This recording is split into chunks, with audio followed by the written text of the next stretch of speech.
Think about a time when you gave someone the perfect gift. How did it feel? It was personal. It was exactly what they wanted. It probably felt a lot better than receiving the perfect gift. You nailed it.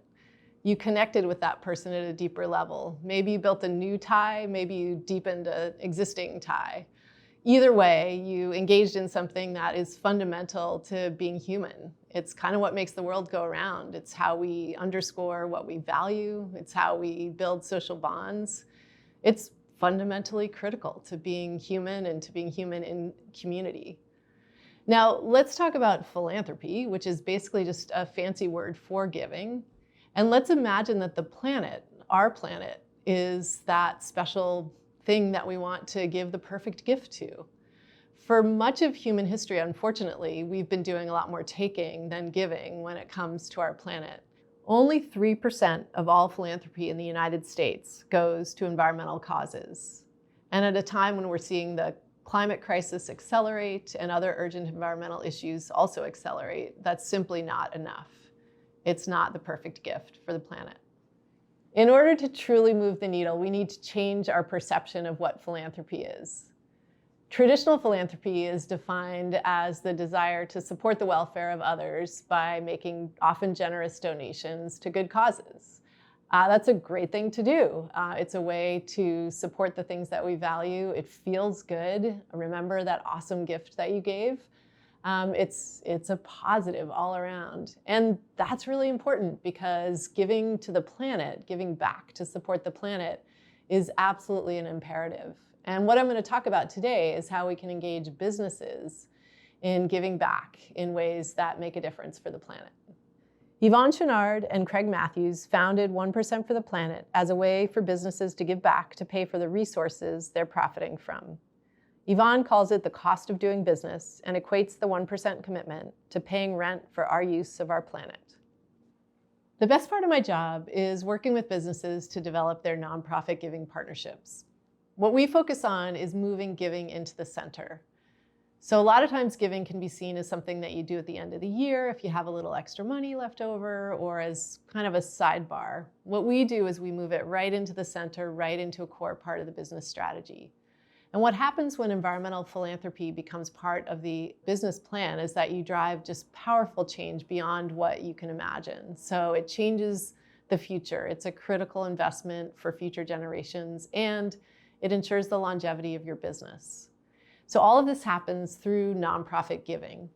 And it's really important to think about, why is that? So what is it about nonprofits? So let's talk about the case for environmental nonprofits. Why can they drive change in a way that businesses can't alone? So nonprofits are able to go where there is no market. And that's really important because businesses exist where there is a market. Nonprofits go and drive change in places where there is no market. Nonprofits are beholden to their mission.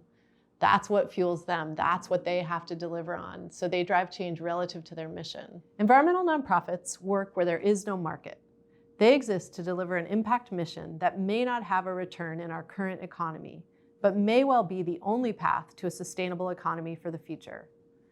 Moreover, nonprofits are experts in driving impact in the areas of climate change, clean water, habitat protection, and more that may be critical to a business's longevity and values, but that the company simply can't incorporate into its business model. For example, it wouldn't make sense for a mattress company to be an expert in how the education of women and girls can contribute to carbon emissions reductions. However, through environmental partnerships, this company can support excellent programs doing just that. Similarly, does it make sense for a surf and yoga company to be an expert in environmental data collection from the most remote locations? Not really, but supporting that data collection makes a whole lot of sense for a company that relies on a thriving environment. The case for nonprofits is clear. They drive change in ways that businesses simply can't. We rely on nonprofits for so much more than we realize, not least our futures. So any real commitment to change on the part of businesses has to include this environmental giving component. So what do businesses get in return? What do they get when they give? Well, just like when businesses invest in their company, in paying the rent, in paying their staff, they get a return. And in the case of giving, it's a return on impact. When businesses give, they get a return in the form of creating a better future for the planet. So what do you get when you give? First, you get consumer loyalty. It's simply good for business because it's what consumers want. Consumers are more empowered than ever before, and they're willing to do their research and pay more to support brands that support the environment. Second, you strengthen employee engagement. Employees are looking to work for companies that fit their values. Companies with environmental commitments and initiatives attract more talent, have higher employee satisfaction rates, and keep those employees longer. Third, you can solve business problems. Many companies are setting goals for reducing carbon emissions and offsetting what they can't yet reduce. Giving can be a powerful way to both reduce and offset, and thus giving is integrated into broader sustainability goals. And finally, you get a future for your business. To be completely clear, there's no business on a dead planet. But business can positively impact the future of our planet. By supporting the right nonprofits, businesses can invest in environmental solutions, fuel the next generation of scientists and activists, advocate for urgent climate policy, and so much more. In 2020, 1% for the Planet closed our offices for the first time in our history. We brought our work home with us and we hunkered down. We were prepared for the worst in terms of losing members, in terms of giving going down, in terms of companies deciding not to join in the first place. But we were so delighted to find that, in fact, existing members leaned in even when it was hard. New members joined even when it was a stretch. And we just were so blown away by the level of commitment that we saw during what was undeniably a really challenging year in so many ways.